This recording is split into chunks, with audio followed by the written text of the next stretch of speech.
We just finished up our third and final week of appropriations hearings. It began with the Department of Conservation and Natural Resources, and that was one of the places that the governor had played what I called some hide and seek in terms of your state tax dollars. So while if you look at their bottom line, it says there's a 31% reduction in their spending.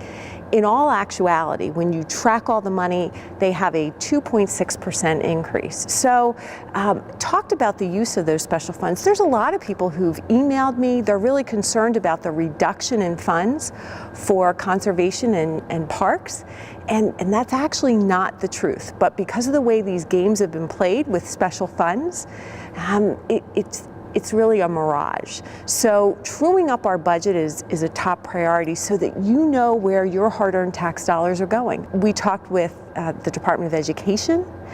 We talked with the Department of Drug and Alcohol Programs, and very unusual set of circumstances. For the first time ever, the state is taking a $10 million grant, was not accounted for in the budget.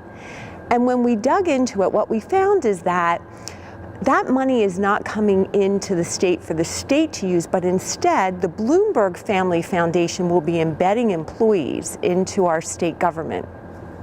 Raised a lot of policy issues with regard to who are they accountable to? Are they accountable to the taxpayer? Are they accountable to the Bloomberg Foundation? And Secretary responded and said that, it's going to be fine, everything's going to be okay. But Appropriations Chairman Pat Brown said this truly is unprecedented and joined me in saying we need to dig into this further, and we're going to have to set some groundwork for how this is going to operate.